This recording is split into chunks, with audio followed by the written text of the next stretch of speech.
Hi, I'm Harry Campbell from Biofeedback Resources International, and I'm going to go through a presentation here on biofeedback and neurofeedback training and BCIA certification. So the BCIA is a certification um, organization. BCIA stands for Biofeedback Certification International Alliance.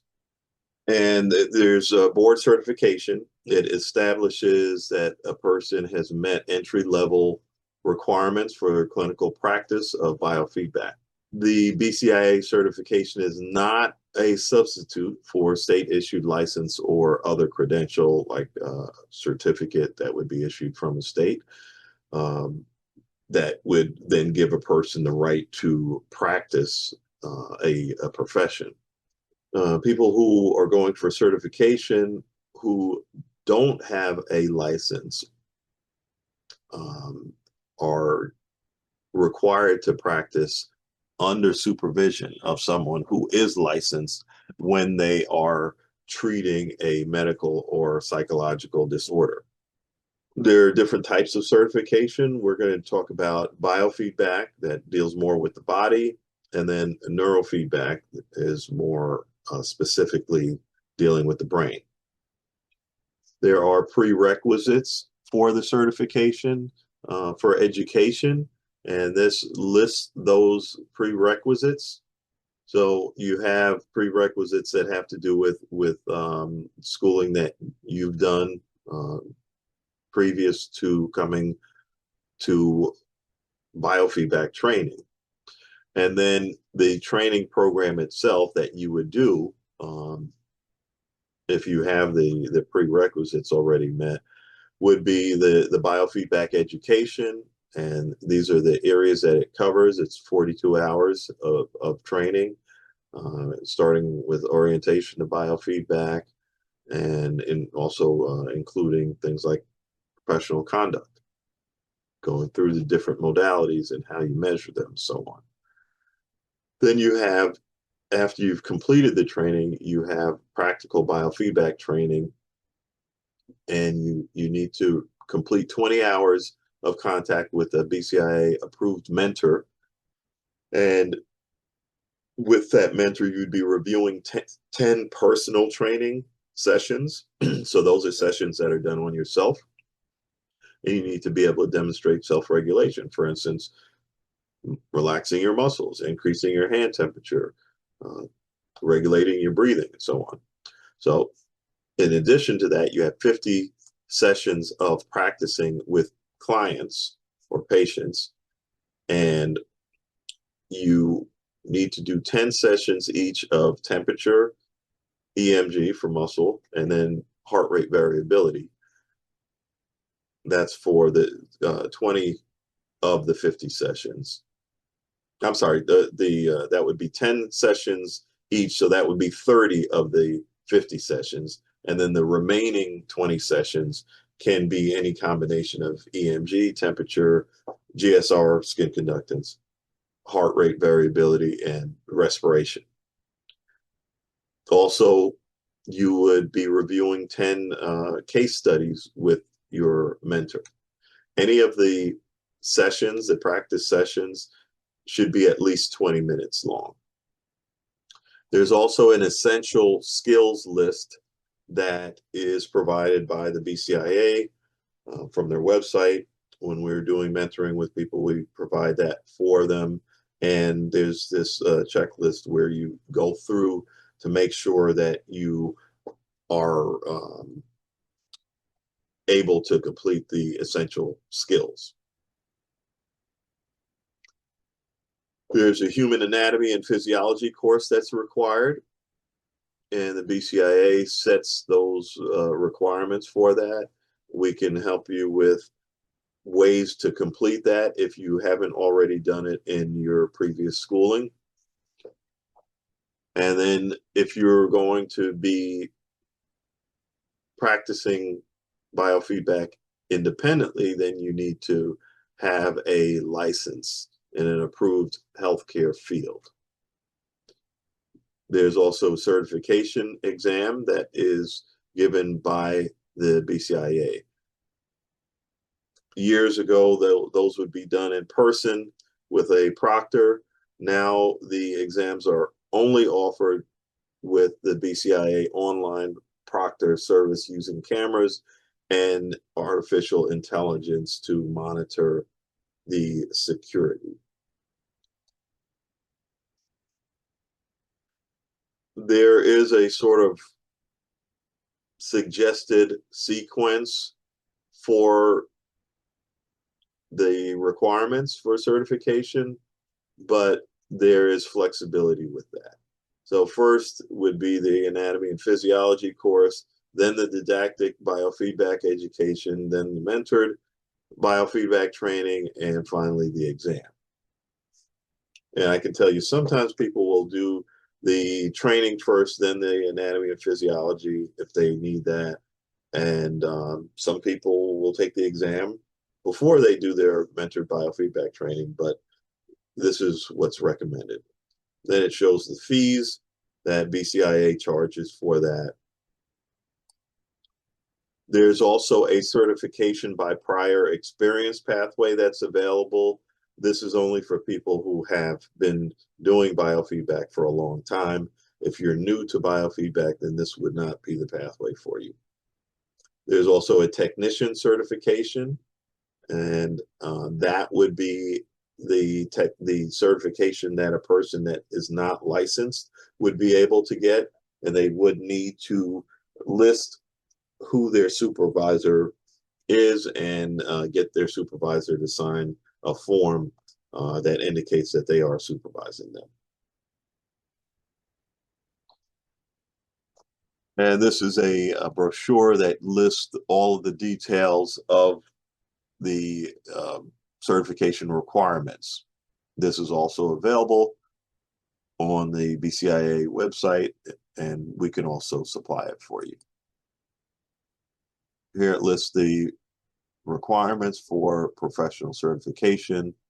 So you can see all of the things that I just mentioned listed in this document. Just going back here, this is now, this is now showing the requirements for the neurofeedback. We went through the biofeedback. Now this is the neurofeedback requirements, and they're similar, but the brochure covers it in detail. Here you have the didactic education, which is 36 hours for the neurofeedback with the topics that are covered. And then you have 25 hours of mentoring, 10 sessions, again, of personal training or sessions, 100 sessions of practice with patients or clients, and then 10 case studies.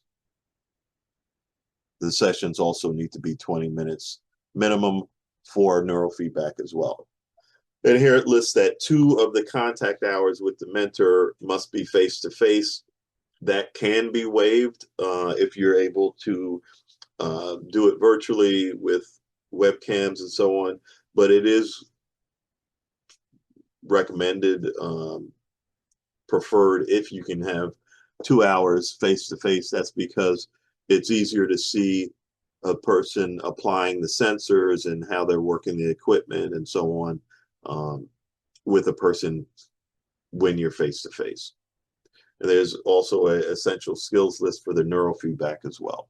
Here you have a neuroanatomy, neurophysiology course, the licensing, and the certification exam.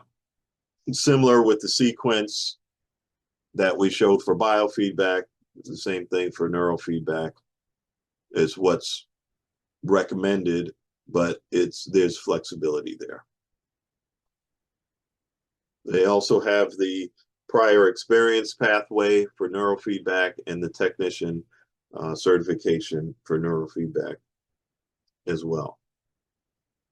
Now, the question comes up, do I need to get BCIA certified?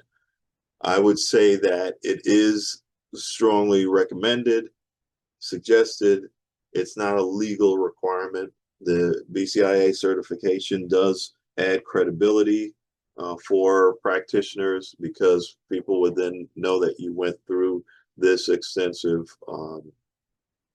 preparation as a provider, but it's not a legal requirement. It can also be beneficial in terms of marketing your practice. If someone is coming to as a client, they are looking for a provider, and they see one person who's certified and one who's not, that would be one of the things that they might use as criteria as to who they would go to. The training program. So we have a training program that is a combination of in-person and web-based.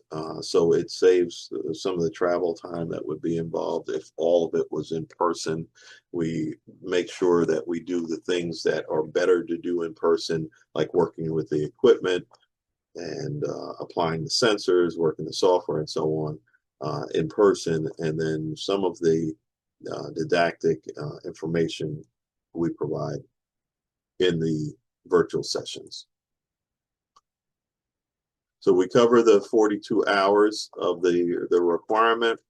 We also include hands-on working with the equipment, and so you get a chance to get some experience practically, and that's something that really can't be replaced. Here we list the topics that are covered for the biofeedback, and so we cover all the different modalities. We cover looking at the signals, recording the signals, interpreting the signals, relaxation exercises that go along with it, and the different devices that are available. And in our class, it covers the tuition covers the didactic training, any handouts, materials, the use of the equipment, supplies, all those things that are needed for the class. And then the neurofeedback training is similar, except it's more specific to neurofeedback. And some of the things that neurofeedback is used more for would include ADHD, brain injury, things like PTSD, depression, and so on. And in this, we also do work with the equipment, so you get a chance to practice with the equipment in the neurofeedback class as well. And we also do some of the brain mapping in that class, so you get an introduction to brain mapping, and get a chance to get a brain map on yourself if you'd like, and practice doing them on other people that are at the class. So you don't have to have previous experience with biofeedback or neurofeedback to attend the classes. We do train you while you're in the class and supervise your practice in the class. And this is a good opportunity to get started in the biofeedback and neurofeedback. In the neurofeedback class, it covers the didactic training, the 36 hours, the use of the equipment, supplies, materials, etc. And often the question comes up whether you should attend the biofeedback or the neurofeedback, which one? And I usually would say yes, you should, if possible, attend both of them, but there may be some choice to be made as to which one you would do first. And honestly, sometimes people don't do both.